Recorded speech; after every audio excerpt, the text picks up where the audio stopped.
ജീവന് വേണ്ടി ഞാൻ യാചിക്കുക എല്ലാവരോടും എൻ്റെ മകനെ സഹായിക്കാൻ. വീട് ഇങ്ങനെയെങ്കിലും കിടന്നാലും വേണ്ടിയില്ല, മകനെയെങ്കിലും രക്ഷിച്ചുകൊണ്ട് വന്നാൽ മതി. അതാണ് എനിക്ക് വേണ്ടുന്നത്.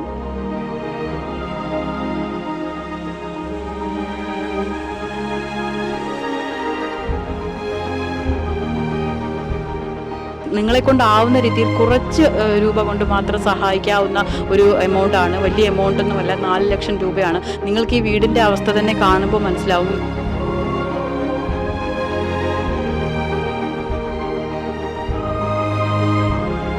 ഡിപ്പാർട്ട്മെൻറ്റ് ഓഫ് റേഡിയോ ഡയഗ്നോസിസ് അദ്ദേഹത്തിൻ്റെ സർട്ടിഫിക്കറ്റും അദ്ദേഹം തന്നിട്ടുണ്ട്. അപ്പോൾ എല്ലാവരുടെയും ഒരു അടിയന്തര സഹായം ഉണ്ടായെങ്കിൽ മാത്രമേ എത്രയും വേഗം ഈ ചികിത്സ സുധീറിന് നടത്താൻ കഴിയുള്ളൂ. ഒരു നല്ല നമസ്കാരം പറയാനുള്ള മാനസികാവസ്ഥയിലല്ല ഞാനിപ്പോൾ നിൽക്കുന്നത്.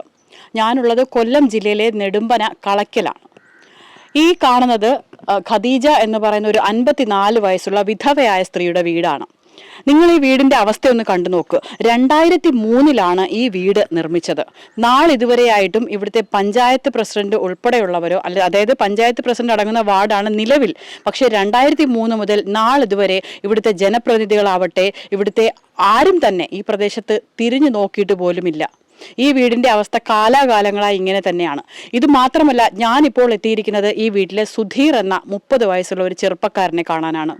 കഴിഞ്ഞ 3.5 മാസമായി തലച്ചോറിൽ സംഭവിച്ചിരിക്കുന്ന മാരകമായ ഒരു അസുഖത്തിന് അടിമയാണ്. അതിന്റെ വിശദമായ റിപ്പോർട്ടിലേക്കാണ് നാം പോകുന്നത്.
നിലവിൽ ശരിക്കും നിങ്ങളുടെ ഈ വീട് മാത്രമാണല്ലോ ഈ പ്രദേശത്ത് ഇത്രയും, ഞാൻ കണ്ടിടത്തോളം ഇത്രയും ശോകമായിട്ട് കിടക്കുന്ന നിങ്ങളുടെ വീട് തന്നെയാണ്. അതെന്താണ്, എന്ത് പറ്റി? ആരും ഇങ്ങോട്ട് വന്ന് നമ്മൾ ശ്രദ്ധിക്കാറുമില്ല. നമ്മളായിട്ട് അങ്ങോട്ട് ആരെങ്കിലും ബുദ്ധിമുട്ടിക്കാനായിട്ട് പോകത്തതുമില്ല. നമ്മൾ മന്ത്രിക്കും അവർക്ക് ഒരുപാട് അപേക്ഷകൾ കൊടുത്തതാണ്. നമ്മളൊരു ആവശ്യം മെമ്പർ അടുത്ത് ചെന്ന് പറഞ്ഞാൽ മെമ്പർ പോലും ഈ വഴി തിരിഞ്ഞു നോക്കത്തില്ല. ഇത്ര നാളിതുവരെയായിട്ട് ഇവിടുത്തെ പ്രദേശത്തിലെ മെമ്പർ, അദ്ദേഹം ഇവിടുത്തെ പഞ്ചായത്ത് പ്രസിഡന്റ് ആണല്ലേ? പഞ്ചായത്ത് പ്രസിഡന്റ് ആരാണ്? ഗിരിജാകുമാരി. ഓക്കെ, മെമ്പർ ഇതുവരെ ഇങ്ങോട്ട് വന്നിട്ടില്ല. ഈ അസുഖം പറഞ്ഞിട്ട് പോലും നമ്മൾ അങ്ങോട്ട് പോയി കാണുന്നതല്ലാതെ ഇങ്ങോട്ടൊരു വട്ടം പോലും വന്നിട്ടില്ല. വിളിക്കുമ്പോഴെല്ലാം ഒരു ആവശ്യമായിട്ട് അവിടെയാണ് ഇവിടെയാണെന്നെല്ലാം പറയുന്നതല്ലാതെ ഇതുവഴി വന്ന് തിരിഞ്ഞൊരു നോട്ട് എങ്ങനെ ഉണ്ടെന്ന് പോലും ചോദിക്കാനായിട്ട് വന്നിട്ടില്ല. ഒരു ഡ്രൈവർ ആയിരുന്നു അദ്ദേഹത്തിൻ്റെ വരുമാനമൊക്കെ തന്നെ പൂർണ്ണമായിട്ടും ഇപ്പം നിലച്ച അവസ്ഥയിലാണ്. ഇവർക്ക് ഏകദേശം 4 ലക്ഷത്തോളം രൂപ വേണമല്ലേ? 4 ലക്ഷം രൂപയുടെ മെഡിസിനാണ് വേണ്ടത്. അവർ ഒന്നെങ്കിൽ നിങ്ങളെ കാശുണ്ടെങ്കിൽ നിങ്ങൾ പുറത്തുനിന്ന് മേടിച്ചതാ, അല്ലെങ്കിൽ പൈസ അവിടെ വെച്ച്, അതായത് പുറത്തുനിന്ന് കൊണ്ടുവരേണ്ട സാധനങ്ങളിട്ടാണ് സർജറി ചെയ്യേണ്ടത്. അപ്പം നിങ്ങൾക്ക് കാശുണ്ടെങ്കിൽ ഒന്നെങ്കിൽ ഹോസ്പിറ്റൽ കൗണ്ടറിൽ അടയ്ക്കുക, അല്ലെങ്കിൽ നിങ്ങളായിട്ട് മേടിച്ച് കൊടുത്താലും മതി എന്നാണ് പറഞ്ഞത്. അപ്പോൾ ഒരു 4 ലക്ഷം രൂപയാണ് ഇപ്പം നിലവിൽ വേണ്ടതല്ലേ? അത് ശരിക്കും 4 ലക്ഷം രൂപ എന്ന് പറഞ്ഞു കഴിഞ്ഞാൽ ഇന്ന് നമ്മളെ സംബന്ധിച്ചിടത്തോളം, അതായത് മലയാളികളെ സംബന്ധിച്ചിടത്തോളം ഒരു വലിയ തുകയല്ല. കാരണം കുറച്ച് ചെറിയ നിങ്ങളെ കൊണ്ടാവുന്ന രീതിയിൽ കുറച്ച് രൂപ കൊണ്ട് മാത്രം സഹായിക്കാവുന്ന ഒരു എമൗണ്ട് ആണ്. വലിയ എമൗണ്ട് ഒന്നുമല്ല, 4 ലക്ഷം രൂപയാണ്. നിങ്ങൾക്ക് ഈ വീടിൻ്റെ അവസ്ഥ തന്നെ കാണുമ്പോൾ മനസ്സിലാവും ഇദ്ദേഹത്തെ കൊണ്ട് യാതൊന്നിനും നിവർത്തിയില്ല. ഈ രൂപയ്ക്ക് വേണ്ടിയിട്ടാണ് ഇപ്പോൾ ഈ യുവാവ് നിങ്ങൾക്ക് മുമ്പിൽ കൈനീട്ടുന്നത്. ഏതായാലും ഇവരുടെ കുടുംബ പശ്ചാത്തലമൊക്കെ തന്നെ നിങ്ങൾക്ക് മനസ്സിലായി കാണും. ഇവരുടെ കൂടുതൽ അക്കൗണ്ട് നമ്പറുകളും GPay നമ്പറുകളും ഒക്കെയുള്ള കാര്യങ്ങൾ ഞങ്ങൾ ഈ ഒരു വീഡിയോയിൽ ഞങ്ങൾ പോസ്റ്റ് ചെയ്യുന്നുണ്ട്. നിങ്ങൾക്ക് സഹായിക്കാൻ സന്മനസ്സുള്ള നല്ല മനസ്സുകൾ ഇവരെ ഒന്ന് സഹായിക്കുക. ഈ കുടുംബത്തിൻ്റെ അവസ്ഥയാണ് ഇപ്പോൾ നമ്മൾ കാണുന്നത്. 2003 ഈ വീടിൻ്റെ നിർമ്മാണം നടന്നത്. ഈ വീട് ശരിക്കും ഏത് നിമിഷവും പൊളിഞ്ഞു വീഴുന്ന ഒരു സാഹചര്യത്തിലാണ് ഈ കുടുംബം കഴിയുന്നത്. ഏകദേശം സുധീറിൻ്റെ കുഞ്ഞുങ്ങളും അതോടൊപ്പം ഭാര്യയും അമ്മയും അമ്മയുടെ അമ്മയും അടക്കമാണ് കഴിഞ്ഞ സുധീറിൻ്റെ അച്ഛൻ മരിച്ചു പോയതാണ് വർഷങ്ങൾക്ക് മുമ്പ്. അതോടൊപ്പം നോക്ക് ഈ വീടിൻ്റെ ഏത് നിമിഷവും ഇത് തകർന്ന് വീഴുന്ന ഒരു അവസ്ഥയിലാണ്. ഉമ്മയാണ് കൂടെയുള്ളത്. ഉമ്മ, എന്താണ് ഈ വീട് ഇത്രയും നാളായിട്ട് ഇവിടെ ആരും തന്നെ തിരിഞ്ഞു നോക്കാതെ? എല്ലായിടവും അപേക്ഷകളെല്ലാം കൊടുത്ത് ഇപ്പം ഈ 2-3 മാസത്തിന് മുമ്പ് വരെ ഞാൻ കളക്ടർക്ക് അപേക്ഷ കൊടുത്ത് ഒരു മനുഷ്യരും നിങ്ങളെ മാത്രം എന്താണ് ഇത്ര ഈ പ്രദേശത്ത് ഇത്രയും ശോകമുള്ളൊരു വീട് മാത്രം ഈ വീട് മാത്രമല്ലേ ഉള്ളൂ? എനിക്ക് അറിഞ്ഞൂടാ, ഞങ്ങളോട് മാത്രം എന്താ ഇങ്ങനെ കാണിക്കുന്നതെന്ന് മാത്രം ഒരു അപേക്ഷ അറിഞ്ഞൂടാ. ഈ മഴ പെയ്തത് വെള്ളം എല്ലാം ആഹാരം വെക്കുന്നതിനകത്താണ് ഈ വെള്ളം എല്ലാം വീഴുന്നത്. ആഹാരം പോലും കഴിക്കാൻ വയ്യാത്ത അവസ്ഥയാണ്.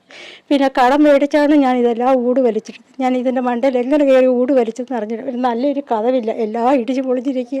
എന്നിട്ടുറപ്പില്ല, ഇത് പെൺകുഞ്ഞുങ്ങളാണല്ലോ. ഇതെല്ലാം കട്ടളയെല്ലാം കഥവെല്ലാം ഇളകിയിരിക്കുകയാണ്, ഇതെല്ലാം ഇളകിയിരിക്കുകയാണ്. എന്നിട്ട് കണ്ടോ, ഈ കുഞ്ഞുങ്ങളുള്ള വീടാണ് ഇത്. ഏത് നിമിഷവും കണ്ടില്ലേ ഈ കഥവിന്റെ ഒക്കെ ഒരു അവസ്ഥ കണ്ടോ? ഏത് നിമിഷവും കുഞ്ഞുങ്ങളുടെ ദേഹത്തേക്ക് മറിഞ്ഞു വീഴാവുന്ന രീതിയിൽ യാതൊരു സുരക്ഷിതത്വവും ഇല്ലാതെ അല്ലെങ്കിൽ യാതൊരു അടച്ചുറപ്പും ഇല്ലാതെ വന്നാണ് അപേക്ഷകൾ കൊടുത്തതാണ്. എന്നിട്ട് ഒരു മനുഷ്യർ പോലും തിരിഞ്ഞു നോക്കുന്നില്ല. ജീവന് വേണ്ടി ഇപ്പം ഞാൻ കിടന്ന് കഷ്ടപ്പെടുകയാണ്. എല്ലാവരോടും യാചിക്കുകയാണ് എൻ്റെ മകൻ്റെ ജീവന് വേണ്ടി.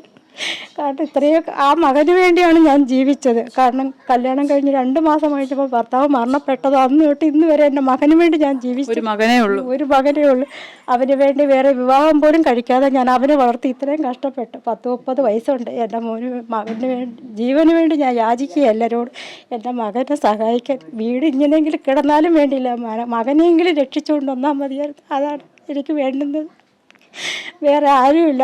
എൻ്റെ ഉമ്മായിക്കാണെങ്കിൽ 10-90 വയസ്സായി. അവർ കിടക്കുന്ന അവസ്ഥ കണ്ടോ? അതും അവർ അത് ഇടിഞ്ഞു വീഴാറായ അവസ്ഥയിലാണ്. എന്നിട്ട് പോലും ഒരു മനുഷ്യർ കരുണ കാണിക്കുന്നതുമില്ല, ഞങ്ങളെ ഒരു കൈത്താക്ക് സഹായിക്കുന്നതുമില്ല. അതാണ് ഞങ്ങളുടെ അവസ്ഥ. ഈ പ്രദേശത്ത് ശരിക്കും ഇത്രയും MLA വരെ വന്നിട്ട് പറഞ്ഞതാണ്, ഇത് ഈ വീട് ഈ പ്രദേശത്ത് ഈ ഒരു വീടേ ഉള്ളു, വേറെ ആരുമില്ല എന്ന് പറഞ്ഞിട്ട് പോലും ആ മെമ്പർ എന്ന് പറഞ്ഞ പോലും മെമ്പർമാരാരും ഇതുവരെയും തിരിഞ്ഞു നോക്കിയിട്ടില്ല. നമ്മൾ പറയാനുള്ള എല്ലാം പറയാം. അവർ പറയും നിങ്ങൾ ഗ്രാമസഭയ്ക്ക് വാ, അപേക്ഷ വയ്ക്കാൻ മുൻഗണനയുള്ളവർക്ക് കൊടുക്കും. ഇതാണ് അവരുടെ വ്യവസ്ഥ. ഇപ്പം ഈ 6 മാസത്തിനുള്ളിൽ ഞാനിപ്പം കളക്ടർക്ക് വരെ പരാതി കൊടുത്തു. എൻ്റെ ഈ വീടിൻ്റെ അവസ്ഥ വെച്ച് ഫോട്ടോയും എടുത്ത് എല്ലാം ഞാൻ കൊടുത്തു. എന്നിട്ടും അവർ പറയുന്ന അവരുടെ ഗ്രാമസഭയ്ക്ക് ചെല്ലുക, അവരുടെ ഇതിൽ കൊടുക്കുക എന്നൊക്കെയാണ് അവർ പറയുന്നത്. ഞാനെന്ത് ചെയ്യാൻ? എനിക്ക് ഒരു നേരത്തെ ആഹാരത്തിന് പോലും നിവർത്തിയില്ല. ഈ എല്ലാവരുടെയും വരുമാനത്തിൽ വേണം ഇപ്പം ഞാൻ കഷ്ടപ്പെട്ട വേണം എൻ്റെ ഇവരെല്ലാം നോക്കാൻ എൻ്റെ ചുമതലയാണ്. എല്ലാ ബാധ്യതകളും ഞാൻ തന്നെ. ഇപ്പം എന്തുകൊണ്ടാണ് നിങ്ങളോട് മാത്രം ഇത്തരത്തിലൊരു അവഗണന? എനിക്കറിയില്ല. എനിക്കൂടെ എന്താണ് നമ്മളുടെ എല്ലാവരോടും ഈ പ്രദേശത്തെ പരിസരത്തുള്ളവരും നമ്മളെ കാണുമ്പോൾ വെറുപ്പോടൊക്കെ നോക്കുന്നത് എടുക്കുന്നത്.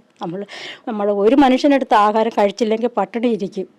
എന്നിട്ട് പോലും ഞങ്ങൾക്ക് ഇച്ചിരി വല്ലതും താഴെ എന്നും പറഞ്ഞ് ഒരു മനുഷ്യരോടും നമ്മൾ കൈ നീട്ടാൻ പോയിട്ടില്ല. എന്നിട്ടും അയലത്തുകാരോട് നമ്മളോട് തന്നെ ഈ ക്രൂരത കാണിക്കുന്നത്, നമ്മളെ ഒറ്റപ്പെടുത്തുന്നത് എന്തുകൊണ്ടാണെന്ന് ഞങ്ങൾക്കും അറിഞ്ഞുകൂടാ. ഞങ്ങളെ എന്തുകൊണ്ട് ഇങ്ങനെ ഒറ്റപ്പെടുത്തുന്നതെന്ന് മാത്രം ഞങ്ങൾക്ക് അറിഞ്ഞുകൂടാ. അതാണ് ഞങ്ങളുടെ അവസ്ഥ. ഇപ്പം എൻ്റെ മോൻ്റെ ജീവന് വേണ്ടി ഞാൻ യാചിക്കുകയാണ്. കാരണം 30 വയസ്സേ ഉള്ളു, 3 കുഞ്ഞുങ്ങളായി. അവർ ഒരു നല്ല നിലയിലെത്തിക്കണം. എൻ്റെ മോന് ജീവന് വേണ്ടി ഞാൻ എല്ലാവരോടും കെഞ്ചിയാണ് എൻ്റെ മോനെ രക്ഷിക്കാൻ വേണ്ടിയിട്ട്. ഈ അമ്മയുടെ വേദനയാണ് അവർ തുറന്നു കാട്ടിയത്. ഇവിടെ ഈ പ്രദേശത്തെ ഇവിടുത്തെ MLA PC വിഷ്ണുദാസ് സാറാണ്. അദ്ദേഹം തന്നെ ഈ വീട്ടിൽ വന്ന് കണ്ടിട്ടുണ്ടായിരുന്നു. ഈ പ്രദേശത്ത് ഇത്രയും ശോകമായ രീതിയിൽ അല്ലെങ്കിൽ ഇത്രയും ശോചനീയ അവസ്ഥയിൽ ഒരു വീടില്ല എന്നാണ് അദ്ദേഹം തന്നെ പറഞ്ഞത്. PC വിഷ്ണുനാഥ് MLA ആണ്. ഞങ്ങളെല്ലാവരും ഉള്ളത് ഈ നെടുമ്പന പഞ്ചായത്തിലെ 22-ാം വാർഡിലെ സുധീറിൻ്റെ വീട്ടിലാണ്. സുധീറിന് ന്യൂറോ സംബന്ധമായ ഒരു അസുഖം ഉണ്ടായി. സുധീർ കോട്ടയം മെഡിക്കൽ കോളേജിൽ പോവുകയും ചികിത്സാ സംബന്ധമായ കാര്യങ്ങളെല്ലാം പ്രാഥമികമായ പരിശോധനകളൊക്കെ കഴിഞ്ഞിട്ടുണ്ട്. അപ്പോൾ ഈ സർജറി എത്രയും വേഗം ചെയ്യണമെന്നുള്ളതാണ് ഒരു പ്രധാനപ്പെട്ട ഇഷ്യൂ. എസ്റ്റിമേഷൻ അവർ തന്നിട്ടുണ്ട് 4 ലക്ഷം രൂപയോളം. കാരണം പുറത്തുനിന്ന് വരുത്തി ചെയ്യേണ്ട ഉപകരണങ്ങളൊക്കെ വരുത്തി ചെയ്യേണ്ട സർജറിയാണ്. 4 ലക്ഷം രൂപയോളം അതിന് എസ്റ്റിമേഷൻ ആകുമെന്നുള്ളത് doctor Ashwin Padmanabhan, department of radio diagnosis, അദ്ദേഹത്തിൻ്റെ സർട്ടിഫിക്കറ്റും അദ്ദേഹം തന്നിട്ടുണ്ട്. അപ്പോൾ അത് നമ്മളെല്ലാം കാണുകയുണ്ടായി. അപ്പോൾ എല്ലാവരുടെയും ഒരു അടിയന്തര സഹായം ഉണ്ടായെങ്കിൽ മാത്രമേ എത്രയും വേഗം ഈ ചികിത്സ കോട്ടയം മെഡിക്കൽ കോളേജിൽ സുധീറിന് നടത്താൻ കഴിയുള്ളൂ. സുധീറിൻ്റെ വീടുമൊക്കെ നമുക്ക് കാണാൻ കഴിയുന്നുണ്ട്. വളരെ ബുദ്ധിമുട്ടും ദാരിദ്ര്യവും പ്രയാസവും ഒക്കെ കഴിയുന്ന ഒരാളാണ്. കൊച്ചുകുട്ടികളാണ്, ഭാര്യയാണ്. നമ്മളെല്ലാം വന്ന് കാണുകയും മറ്റു സാമൂഹ്യ പ്രവർത്തകരെല്ലാം കാണുകയും ഇതിനു വേണ്ടിയിട്ടെല്ലാം ഓടി നടക്കുകയും ചെയ്തിട്ടുണ്ട്. അപ്പോൾ അവരുടെ കഴിവിൻ്റെ എല്ലാം അപ്പുറത്താണ് ഇതുള്ളത്. അതുകൊണ്ട് എല്ലാവരുടെയും ആത്മാർത്ഥമായ ഒരു പിന്തുണ, സഹായം ഉണ്ടെങ്കിൽ നമുക്ക് സുധീറിൻ്റെ ഈ ശസ്ത്രക്രിയ എത്രയും വേഗം വിജയകരമായി പൂർത്തിയാക്കാൻ കഴിയും. ഇവിടുത്തെ മെമ്പർ അടക്കം അല്ലെങ്കിൽ ഇവിടുത്തെ പഞ്ചായത്ത് പ്രസിഡന്റ് അടക്കം ഇവിടെ ആരും ഇതുവരെ തിരിഞ്ഞു നോക്കിയിട്ടില്ല.